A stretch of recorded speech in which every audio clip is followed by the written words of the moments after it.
Broadcast is now starting. All attendees are in listen-only mode. Good afternoon, everyone. Welcome to today's webinar, ECC Leadership and AI, Smarter Decision Making for a Stronger 911 Center, sponsored by Eventide Communications. Before we get started, there are just a few housekeeping notes to go over. This webinar is being recorded and will be made available online. You have joined in listen-only mode. This helps avoid background noise throughout the webinar. We want this to be as interactive as possible, so please feel free to ask your questions at any time throughout the webinar. The team will answer them at the end of the presentation.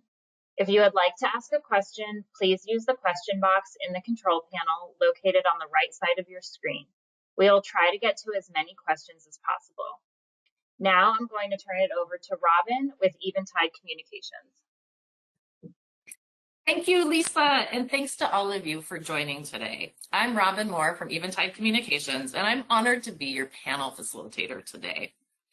As AI continues to make its way into public safety, there's a lot of excitement, but also plenty of questions. So today we're going to focus on cutting through the noise and building a shared understanding of what generative AI really is and where it might create opportunities to solve unique challenges in the ECC environment. We'll also have a chance to take a closer look at one real-world AI tool in action, Critical Insights AI. To help us explore all of that, we've brought together an incredible panel of experts. Next slide. First, I'd like to introduce Will Frazier, Principal AI Research Architect at Microsoft Azure and founder and CEO of StoryStream. Will's work in AI architecture, emotion recognition, and sentiment analysis brings a unique perspective on how generative AI can support human-centered operations. He'll kick us off with a foundational talk, an AI 101 of sorts, in which he'll talk about what generative AI is and how it works. Next on our panel is Monica Million, CEO of Million Consulting Services. Monica brings 25 years of experience in emergency communications leadership, with deep insight into staffing, wellness, and operational realities. Her voice is essential as we look at how AI impacts the front lines. And finally, Matt Schwartz, CTO and Managing Director at Eventide Communications. Matt is the lead architect behind Critical Insights AI and has spent the last 2 decades building secure, scalable recording solutions for public safety. He'll walk us through how his team developed these tools and what's important to keep in mind. We're fortunate to have such a wonderful panel today with us. Let's dive in, and Will, I will pass the mic over to you. Thank you for having me, Robin. Good to see everybody. I am Will. I am a startup founder. I'm an AI enthusiast. I work at Microsoft. I wanted to give a quick vocab review. There won't be any tests at the end of this, no linear algebra for everybody to memorize, but I wanted to get on board with some terms.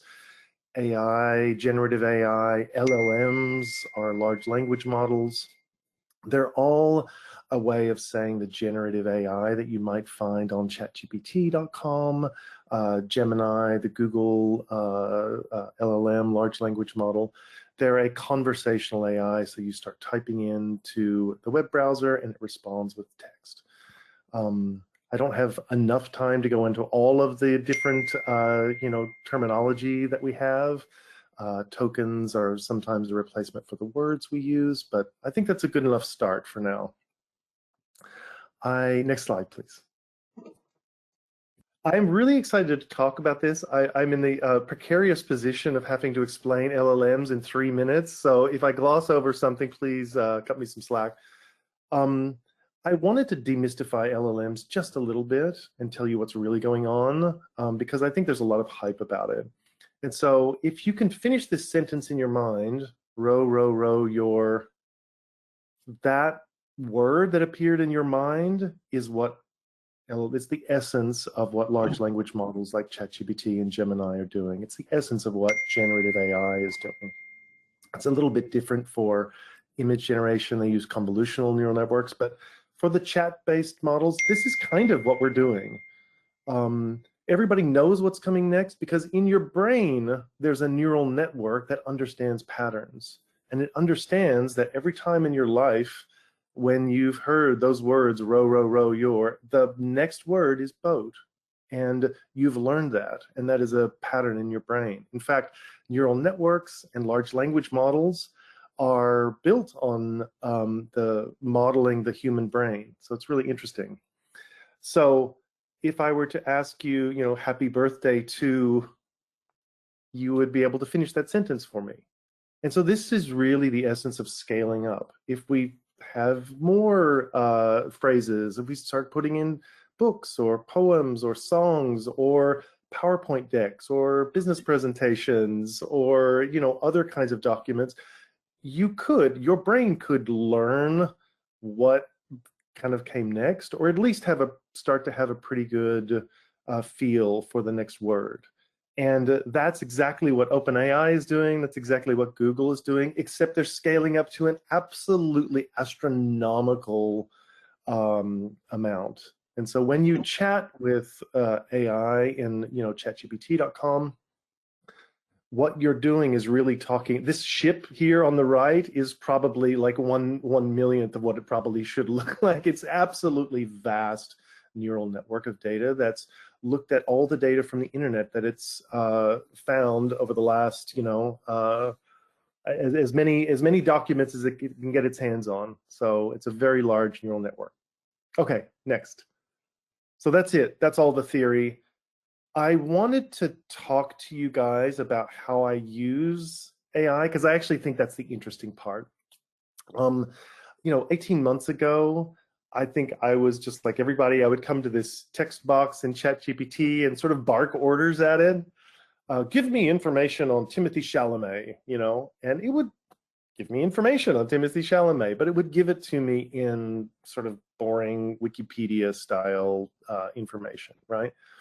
But then I had this transformation. I started asking it, not like I would a tool, a search engine like Google or anything. I started asking it like a person. Like I wouldn't bark orders at Robin and say, Robin, give me, you know, information on Timothy Chalamet. She would ask questions like, well, okay, because she's polite. She wouldn't slap me. She would ask, what do you want it for? Do you want it to, because you're writing a screenplay? Do you want a summary? Do you want to put it in a PowerPoint deck? You would have this interactive conversation. And it turns out that back and forth, providing clear goals and clear outputs about what you want, is a really good way for the AI to more deeply understand. Because if you go back to that next word prediction thing that we talked about, it knows all about PowerPoint decks, and it knows all about writing scripts and screenplays. It knows way more than you think. So giving it clear goals and guidance is very good. It's very useful. Asking follow-up questions is good. I think asking for different perspectives is the key thing that really did it for me, because like all good things, you know, this is a complex tool. AI is a complex tool. It's trained on data from the world. And as we know, the data on the internet, if you don't ask for a different perspective, it'll just give you the dominant one. And the dominant one usually comes from people that look like me, right? They're white dudes. And so sometimes the data's in there, but you have to ask for a different perspective. And so it'll happily give that to you if you want a different cultural perspective, a different gender perspective, a perspective from your boss, from your employee. It'll very, very happily play roles for you. And that's what I think one of the superpowers of AI is. That's why I've got all these different characters on screen. Okay, next slide.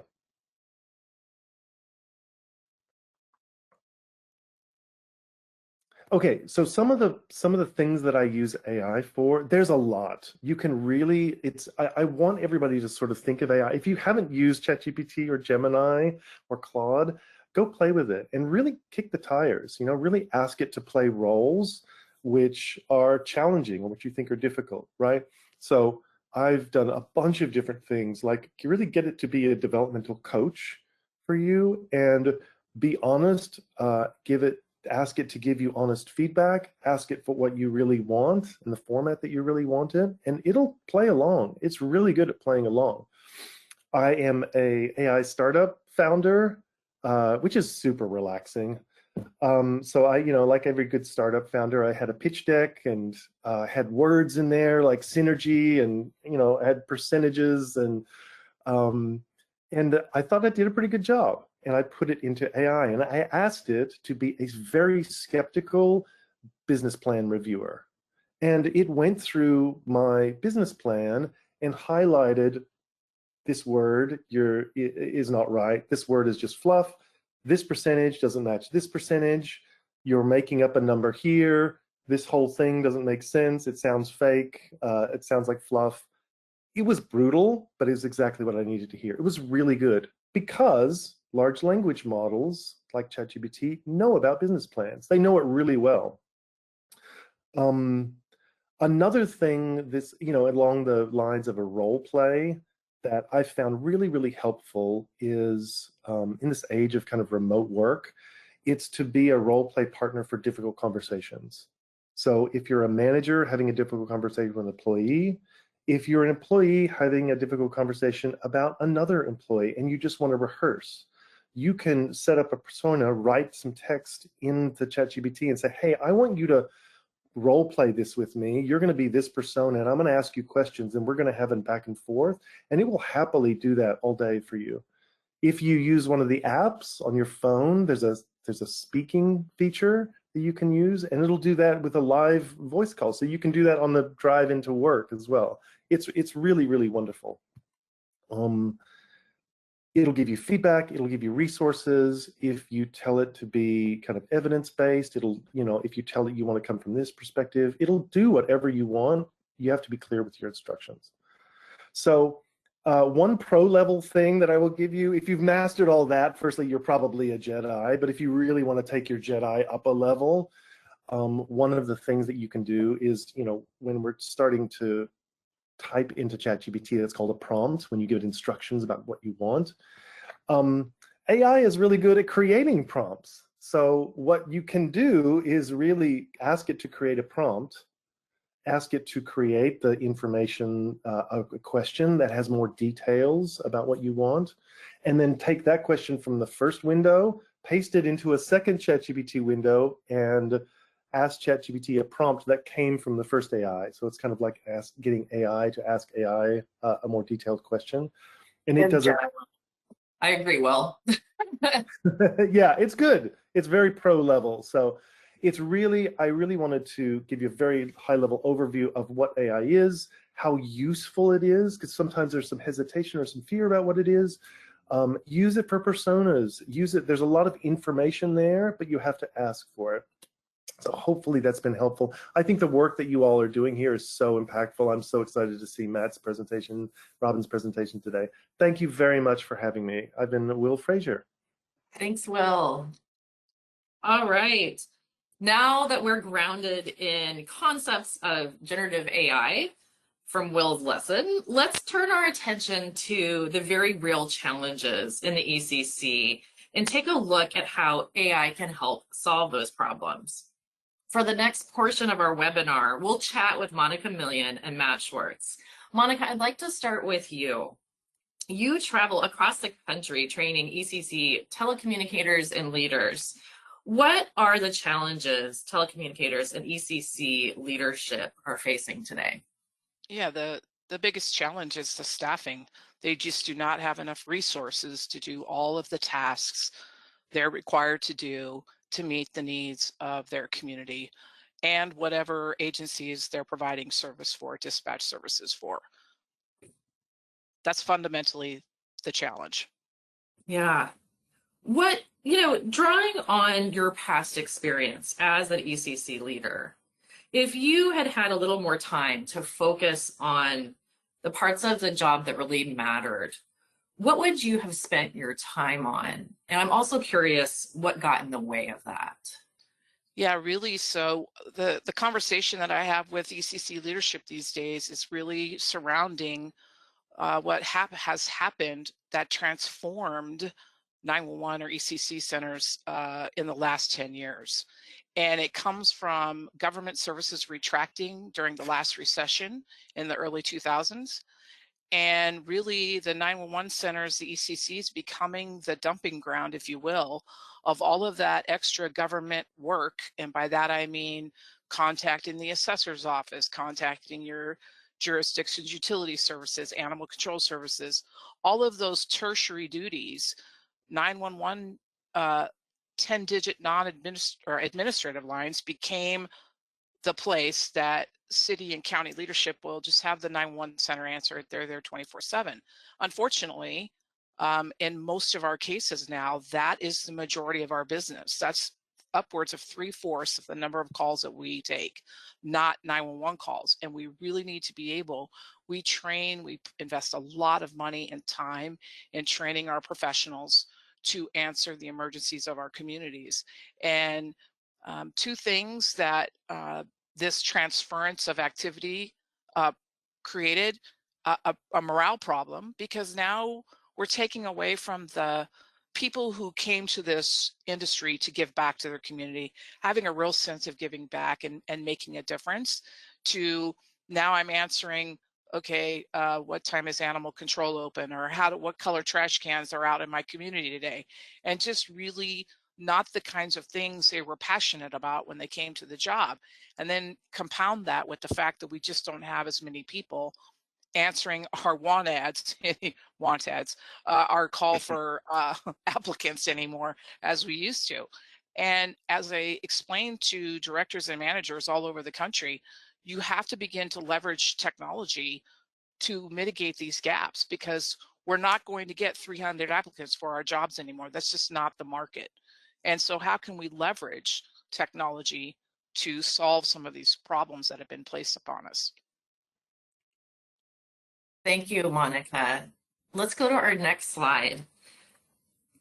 So we've got our general understanding of generative AI, and we're grounded in some of the challenges that Monica articulated. I'd like to bring Matt Schwartz into the conversation now. He's been with Eventide for over 20 years. And long time. He is a long time. You look so young, Matt. Good time. And he's really the driving force behind Recording Solutions and Critical Insights AI. So Matt, being in this space for as long as you have and listening to Monica, I would love to hear from you how you and your team approached the process of creating a generative AI tool to address some of those challenges that Monica outlined for us. All right. Yeah, so I guess we're going back 3 years or so now. So I would say first off, like we didn't set out really to create an AI tool. Like what Monica said, there's lingering problems with staffing and new problems with staffing, especially in the mission critical communication industry. So we basically set out to do a lot of research into how this new technology leap could help solve this problem. So, we looked at all the data and information that we were collecting, and we said, how can we fit generative AI in to assist and solve issues in emergency dispatch? And I guess it, started with, how do we get good transcriptions of the audio, right? Because if you're going to do generative AI, you're going to need transcriptions. You're going to need to understand what was being said. So, like, we quickly learned through trials and testing that, like, this could not just be a traditional transcription. What we needed was hallucination-free transcriptions that, worked with people talking over each other, screaming, and, just generally not talking how most conversational transcriptions expect. So, like, when the audio is truly unintelligible, like a traditional transcription engine really likes to complete sentences with what makes sense. But what's happening in 911 often does not make sense and fit that traditional model. So, like, we needed it's not a row your no, type it's of not. situation. It's craziness. So, we had to remove that, like, imagination and hallucination out of it. So that just took a lot of hands-on experience and industry knowledge to remove those inaccuracies in the transcription. Yeah, and that was just the beginning. So that's going back to the beginning of just getting the transcriptions, and after that it was how do we fit this into quality assurance? How do we organize the data better? So it's distilling all this information and picking out the important parts, so that you can share with the supervisors, telecommunicators, the parts that they need so that they can get on with their job and do the important thing of saving lives. Thanks, Matt. We're going to go ahead and jump into 2 short videos showcasing 2 applications of generative AI. Both of these videos highlight tools that support common workflows in the ECC. My partner, Lisa, here is going to operate the technology for us. Lisa, if you would play that first video on the CIAI Research Assistant, and then we'll follow that right away with a video on our. All right, let's take a look at the Research Assistant, part of Critical Insights AI from Eventide Communications.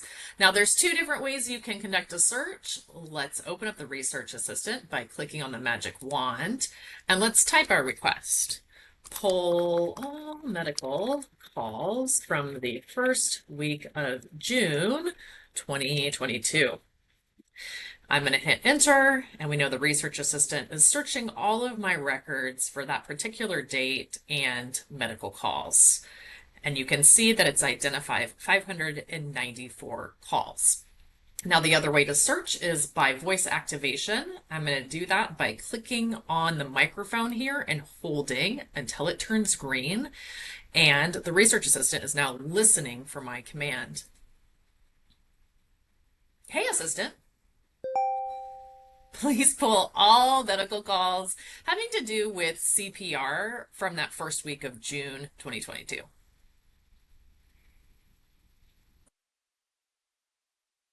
And now it's searching. And we can see from this list, it has isolated 15 records. So quick searches to fulfill FOIA requests, public information requests by both typing and voice activation. Hi, Robin from Eventide Communications, and today I'm going to show you our audio redaction tool, which is part of Critical Insights AI. So I've got a call selected here. I'm going to right click on it and add it to a new incident. Once the call is in the incident, I can click on it and come over to the call properties and select transcription. Now, next, I'll go to AI redact here, click on it, and it will begin auto redacting my call. I can also watch those redactions come in here on the call timeline. There they are, they popped up. I'll zoom in a little bit so we can see that just a little bit better here. Now, if I found that there are portions of the redaction that are incorrect, I can delete them. Add that sound back in by right-clicking and click Remove Redaction. Yes, I want to remove it. Now, if I wanted to add that back, easy to do. I'll just click Redaction Mode, and this activates a lasso. So I can go ahead and select that portion by clicking and holding down, and then clicking Add Redaction. So there you are, auto redaction from Critical Insights AI and Eventide Communications. Great, and we're back. Matt, I'd like to start with you first. So we went from understanding row your boat and happy birthday to you. Help us understand what was important for you to get right with your team in designing these tools. What's important for us to know? Yeah, so I would say is first off, it's the accuracy, and then conveying the reasoning behind what it was doing. Was the most important thing to get right with our assistants. Kind of like what Will said, we wanted this to be like a teammate that you could trust and understand, and not just magic. So like it needed to have that kind of like assistant like quality so you could get on with your job. So part of it is like we started with a platform built for public safety, and different objectives than commercial call centers. So like the accuracy had to be very good. It couldn't just be 95% accurate. It needed to be 100% accurate and let you know why it was doing what it was doing. So just like redaction, for example, filtering out the information like names, phone numbers, license plates, that's fine. But like in a public safety environment, they're always like reading back the information, they're spelling it out, they're asking it to repeat it. And if the AI tool isn't trained and smart enough to identify the spelling as being sensitive information, that's a real problem, and like something we had to really work on to get right. Great. Lisa, go ahead and go to the next slide here so we can have a visual of what that audio redaction looks like. And we'll go to Monica. Monica, I'm curious to hear your perspective on these two generative AI tools and how you could see them contributing to the work as a teammate in Yeah, I'm so glad that Will even started the conversation out with this being a teammate. It's a tool. It's just to supplement the work that we do. And in many cases in the ECCs across the country, the frontline supervisor is the one tasked with doing all of these extra tasks, sounding repetitive there, jobs, if you will, besides helping answer phones and take calls for service and dispatch units. So the excitement that I felt when Matt began to show me a year ago the capabilities of some of these tools, I'm like, oh my gosh, the sky's the limit, because the AI will do it so much faster than the human can do it. And the way that he and his team have built in the capabilities, when we talk about the audio redaction, and he talked about even the spelling, all of us do not use the same phonetic alphabet. Some of us use the military phonetic, some of us use regular phonetic. So the machine had to learn that. And the effort that he and the team went through to ensure that we were able to capture that when you're trying to redact the record is super critical. And it's a game changer. I just cannot, I sound like a broken record to anybody that will talk to me about AI and the capabilities and what it can bring to ease some of the burden in the workflows in the center, especially for the very people we've tasked to supervise. They're in most cases untenable circumstances because their workload is beyond their ability to continue to watch over people they're being paid to supervise. And all of these additional tasks, if there's some methodology or tool, as Eventide has created with the CIAI, it helps to mitigate all of that risk of having the tool do the task that the supervisor is being asked to do, so that they can pay attention to the emergencies happening on the floor, which is really the most critical part of their duties. Thanks, Monica. You mentioned frontline supervisors, and I know from talking to a number of PSAPs and talking with Matt and you that oftentimes those folks may be in a position to do QA, to ensure that we're meeting the standards around reporting and compliance. So our next demo video is going to highlight another application of generative AI with the QA assistant. So I'll ask Lisa to go ahead and play that one for us. Hi, let's take 2 minutes to take a look at Critical Insights QA. I've got a call selected that I'd like to evaluate. I'll right-click on it and then select Evaluate Records, and then the form that I'd like to use. And you'll notice up pops the form here on the left-hand side, and the QA assistant and the transcript are on the right. And we can see real time as the QA assistant listens and analyzes the call. Now, a couple things about this form. Notice questions here on the left. Some of them are APCO NINA questions and others are personalized for this particular PSAP. To the right of the questions are confidence levels. Green indicates that the AI is very confident that it has answered the question correctly. If the AI has any doubt, you'll notice these bars come across as either yellow or red. And that would be an indicator that as a supervisor, I would need to come in and double check to make sure that the QA has answered the question correctly. So over here to the right of the confidence indicator are the AI's answers, yes, no, NA. So let's go ahead and dive into one of these questions. let's take a look at obtained house, room number, or vehicle description, an important part of the call. I'm going to click on this call, and you'll notice over here that the QA assistant is going to provide evidence for their answer for that particular question. So the AI is saying, yes, the call handler did get this information. Let's pull it up in the call by clicking down here, and you'll see up here the transcript is highlighted with that answer.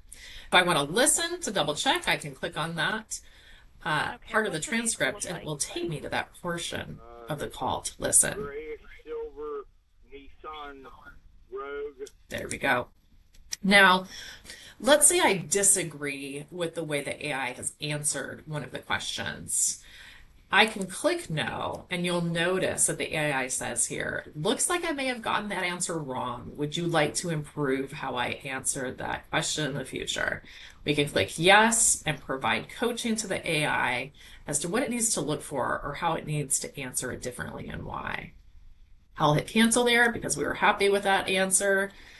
I'll scroll to the bottom of the form here, move out of the way, and you'll notice I can submit this evaluation, I can escalate and submit, I can save it as in progress, I can also discard.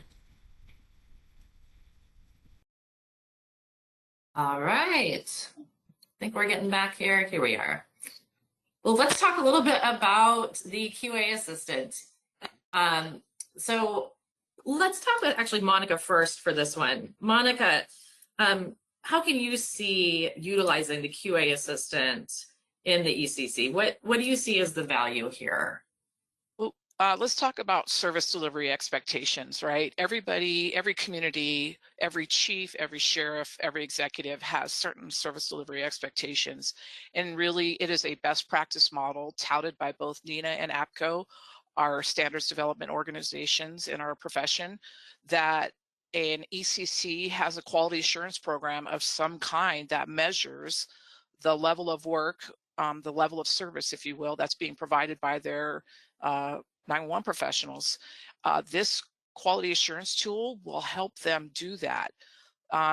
It can be a huge undertaking, especially, again, we go back to how resource deprived our small and medium-sized centers are in this country, and having something that's built into their recording solution that would already do the things that they needed to do is a great methodology, a great way to build out a QA program.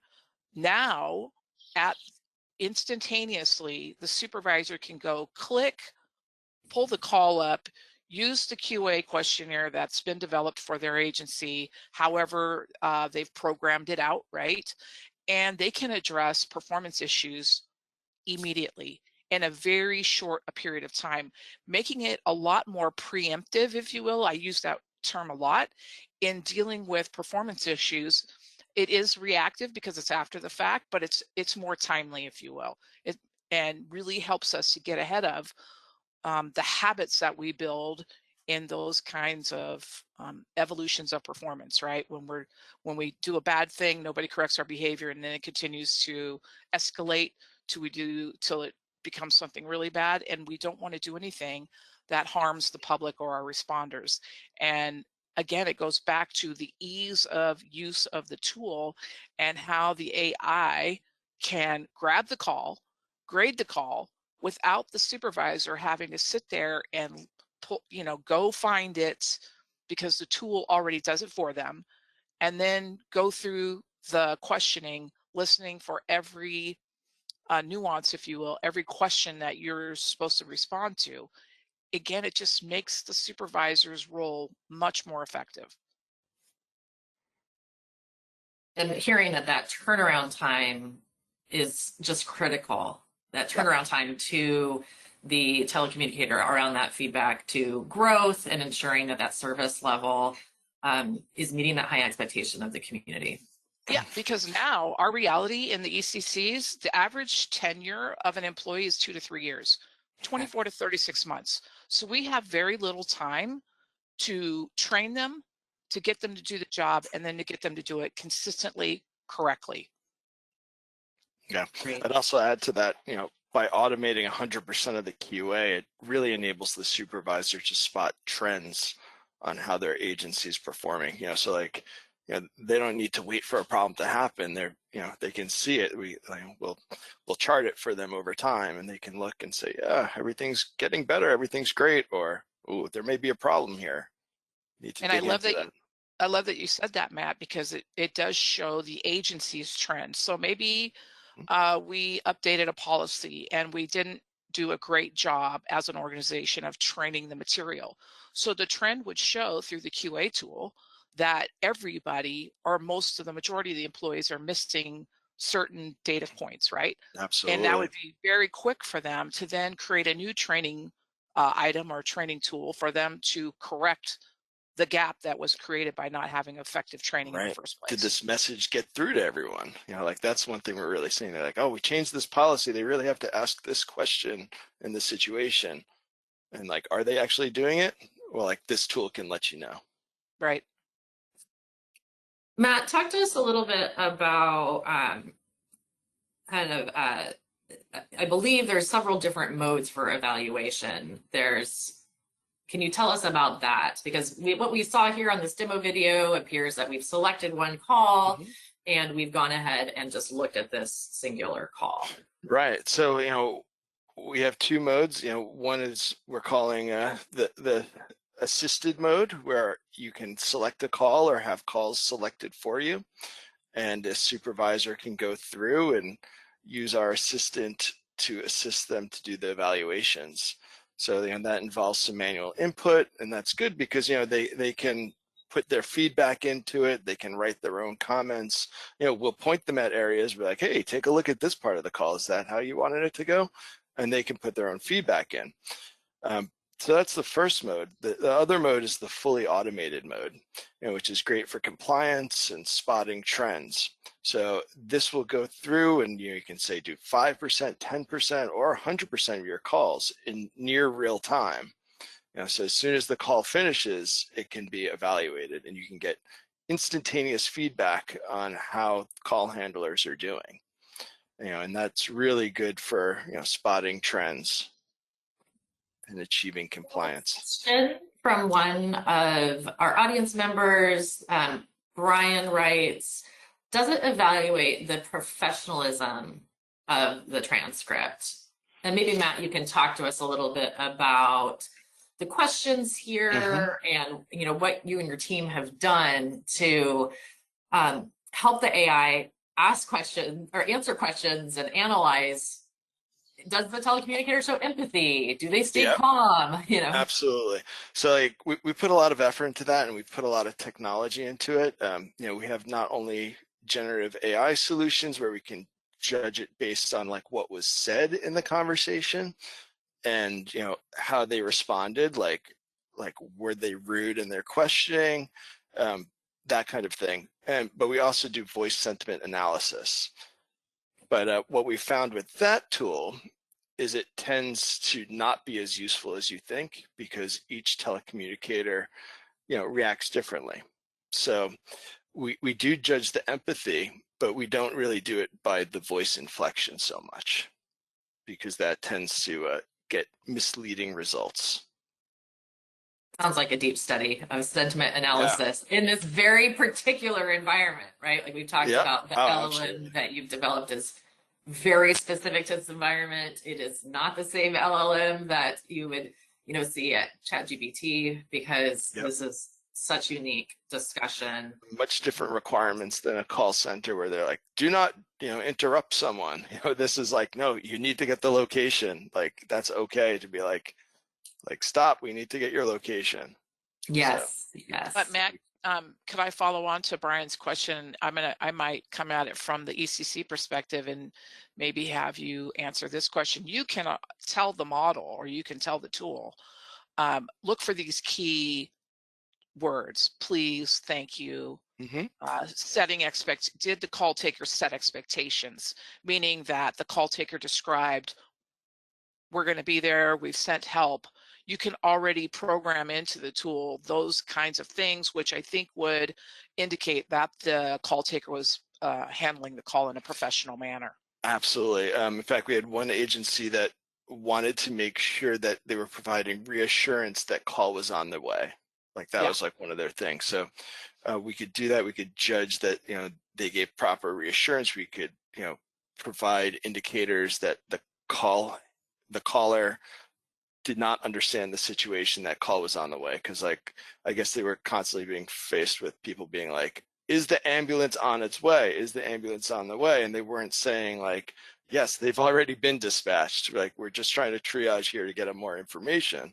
So like our AI can be like, wait a second, like they were supposed to give reassurance earlier in the call that help was on the way so they can move on with actually providing assistance. So, more question from our audience here, and then we're going to move on to our fourth video. The question I could talk about this all day, Robin. I know, but I'm watching the time. We get 1 hour. So question is from Jessica, and she asks, are any call types flagged to follow up for the mental health of the telecommunicator? And Monica, I know this is a topic near and dear to your heart. You're going to be joining us in October for an additional webinar focused on AI and wellness and leadership in the ECC. Matt, can you tell us a little bit about what your team is doing to support the wellness of the telecommunicator? Yeah, that's a great question. So, we've put a lot of effort into flagging calls and being able to judge how stressful a call would be on the telecommunicator. So this is only looking at the stress level for the person who answered the call. It's not looking at the stress level of the person who called, because they're always under stress. It's always their worst day. So what we're doing is we're giving a rating of how stressful the call could be to the telecommunicator. So like this gives a number between 1 and 10, and 10 being like a horrible situation that most normal civilians would be traumatized by, and saying this could be an issue, like a supervisor may want to check with this person. And also with that information over time, you can see like how stressful a shift was and overall how stressful the job was. So like we're finding that to be very interesting. I've been talking, Matt, to directors and managers regarding that capability of this tool and how they can begin to collect that data via the tool to help them in their case with their government leadership, to help get them the workman's comp benefits that they should be receiving on par with their other public safety partners, because we've never been able to articulate the stress of this job. We could always make supposition about it. You could paint a picture that would be stressful to a civilian, but then to actually have the data behind it that measured the things that the tool is measuring that complicates the situation, will really be able to paint a picture of the challenges of this profession and really help some of our managers and directors get some of the data they need to support their arguments. That's right. And like we've actually programmed our AI with like the National Institute of Health key indicators of stressful situations, and we've looked through APCO and NINA information on this. So like we can link back to that and say like look at how often these stressful situations are happening to our telecommunicators, and we create reports and dashboards on that. That's the thing I'm most excited about. Well, yeah, everybody has their thing they're most excited about. If you're excited about it, please join us. I want to transition to our last demo video here, and we'll go ahead and play that now. Hi, it's Robin from Eventide Communications, and I'm going to show you the training simulator that is part of CIAI. Start by filling out my name and my phone number, and today I will practice taking a medical call. I've got my cell phone here, I've clicked start training, and there we go. I'll put you on speakerphone. Robin from Eventide may practice. This is Eventide Communications. You have been selected to receive 911 training on medical calls. This is an AI simulation based on a real call. This call will be recorded for evaluation purposes. If you do not wish to participate in this training, please start the session by saying the appropriate greeting for your 911 agency. King County 911, what is your emergency? Hello, my neighbor just fell coming up the steps. He's in our hallway and he's bleeding. Don't move him, Bill. You shouldn't move him. Okay. And is your neighbor breathing? Yes, he's breathing, but he's bleeding from his mouth and nose. Okay. And is there any other injuries to him? He's breathing from his nose and ears. He can't stand. He's Okay. just muttering and breathing. Okay. Why is someone doing that? What is your address? Okay. Can you give me your condo address, please? Okay, suffice to say that I am a novice call taker and I'm going to need some more practice. That call took about 3 minutes. We're going to fast forward through time and take a look at my scoring. With my practice call complete, I can now take a look at my results. So I've pulled my evaluation here that the QA assistant has completed, and I can see that my final score is 88. Passing is 80 here, so I have passed, but as I look at the score broken down by skill group, I can see I certainly have some room for improvement in caller interrogation. Now, my brain was working overtime during that call. I can't really remember what I did or didn't do, so I'm going to go ahead and review.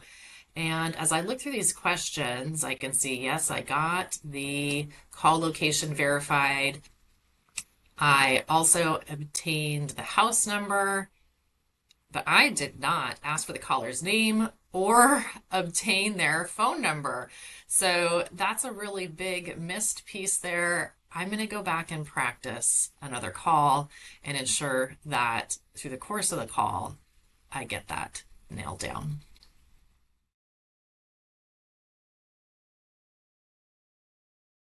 All right, looks like we're back. So, a very novice, very Good job, Robin. embarrassing Good job. trying to do this. So much respect for, as I played with this tool that Matt and team had designed, I just gained so much respect for people on the other end of the call. I did not understand what that job was like. So, frankly, I think we should make everybody give this a try so they can have I some agree. empathy for what It's people are really, doing on their side.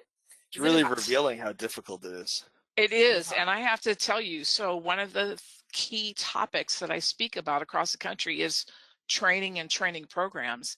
And when we talk about having a training simulator, 20 years ago in the industry, we were trying to tell folks this was a need. This was a huge need, especially in small and medium-sized centers. Again, we're talking about resource challenges, and having a simulator that could help a trainee focus on the areas where they're having challenges and shortcomings and missing the point and missing the critical points of the question, the line of questioning. This is my second favorite thing. Yeah, I'm really surprised. Like I kind of like laughed at this level of role playing. I was like, oh, we're gonna role play, and it's like, oh, how useful is that going to be? But the second you try it, you're like, oh wow, everybody should do this before they answer a real 911 call. Yeah. And Matt, fundamentally, this is exactly what we do in the center with either our training officers or we used past recordings. And again, that involves somebody going and digging and finding a good call for service that would allow the trainee to mimic what was done by a proficient 911 telecommunicator. And now you don't have to do that. Now with the simulator, it'll do it for you. Again, the feedback is instantaneous. You're not taking another resource off the floor because you're already deprived in the center anyway. And the machine, the tool is doing it for you. It is spot on. And it's great for practice too. Like, yes. Just to, one thing we're trying to make sure that we do in our tool is have like an unofficial mode, which is actually what Robin's showing, which is just like, you can just try it on your own and take it and not have it be officially scored so that your supervisor's like, oh, wow, they're worse than I thought. I'll have to look at that. But it's like for them to practice. So that mode exists too, which I found very well, very useful. if you, not just for practice, but when we talk about low frequency, high impact calls, like in my community, train derailment was a low frequency, super high impact call. Our train goes right through our downtown.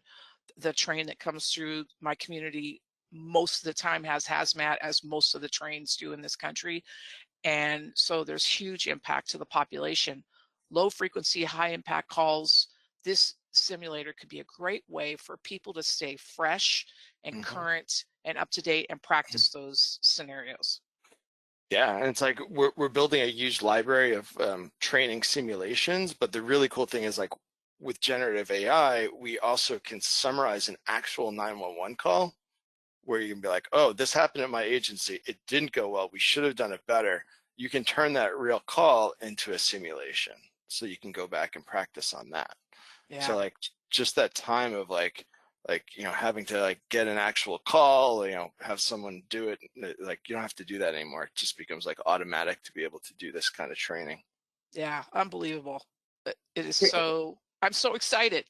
Really exciting. Sounds like it's a game changer in It is.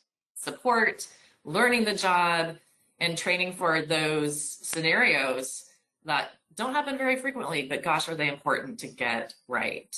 Right. And we have to get them right when they happen. We don't have the luxury of, oops, I forgot that thing. We don't have that luxury. Well, we've got a whole bunch of questions here in the chat that I'd like us to address before we run out of time. The first is from Shandy. Shandy asks, we utilize Nextlog and MediaWorks at our center. Is this a different program that we would have to get? So Matt, I think this is a question for you. Yeah.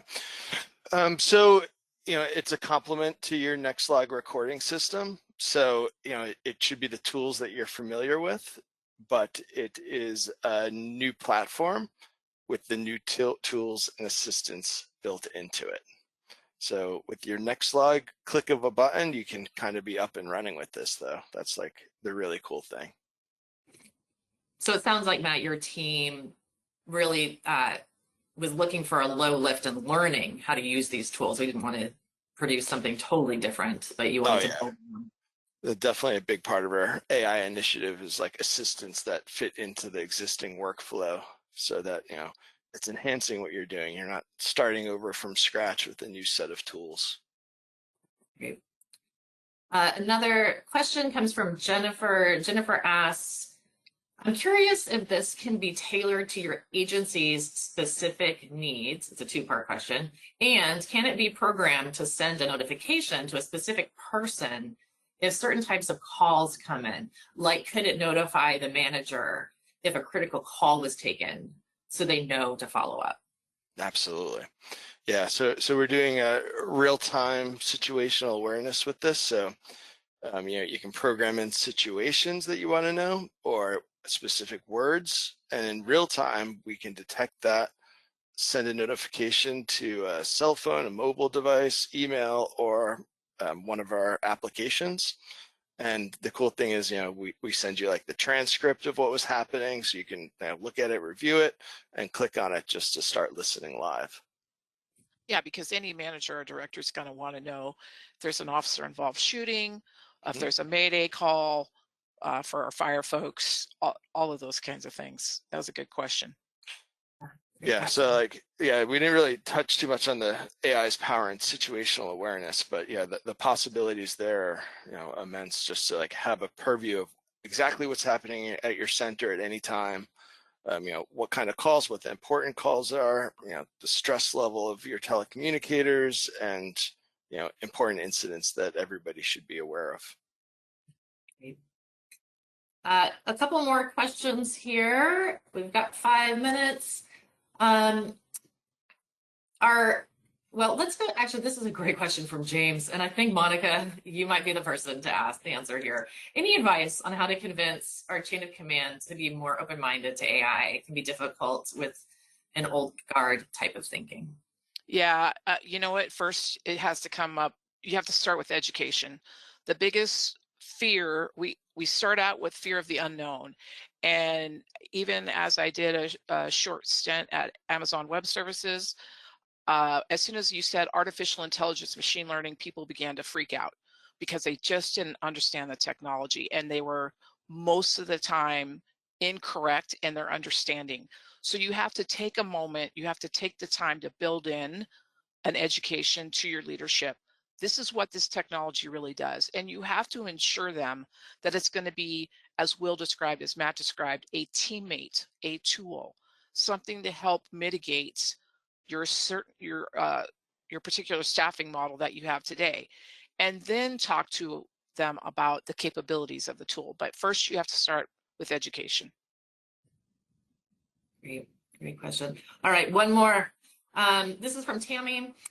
She asks, are questions set up in the QA, are they generic, or can they be set up by the agency itself? Matt, I'll let you answer this one. Yeah, so the agency can certainly set up their own questions and tailor their questions. We found there are lots of nuances in getting questions right. There's subjectivity that agencies want to impart in that, and that is all tailorable in the AI. So we have yet to do a deployment where they haven't had specific nuances in their tailored program that they want to get out of it.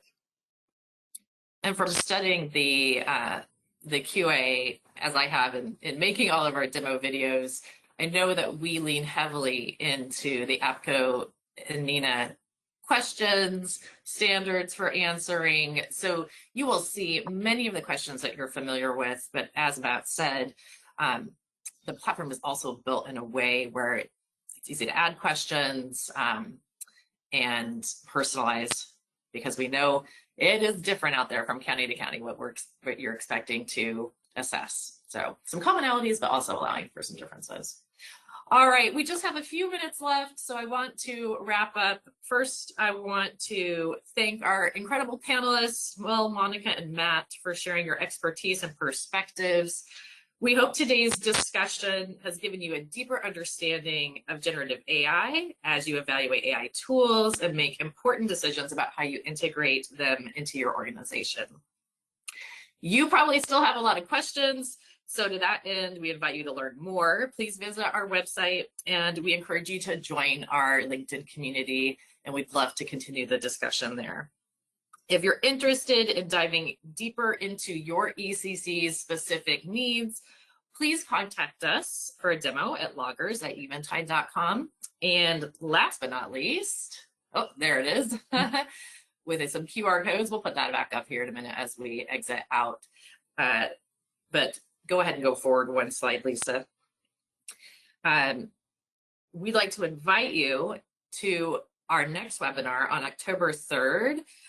Topics will be AI, ECC leadership, and mental wellness. We'll be bringing Monica back for that, and she will be joined by Jim Marshall, an industry expert in telecommunicator wellness. That's going to be a great conversation. We can go to the previous slide, so we'll end on that. Feel free to get in touch. We hope to speak with you all soon. And until next time, stay safe and take care. Thank you, Robin. We have to wrap up now. Thank you to all of our presenters, and again to our sponsor, Eventide Communications. And thank you everyone for joining us today. This concludes our webinar. Bye.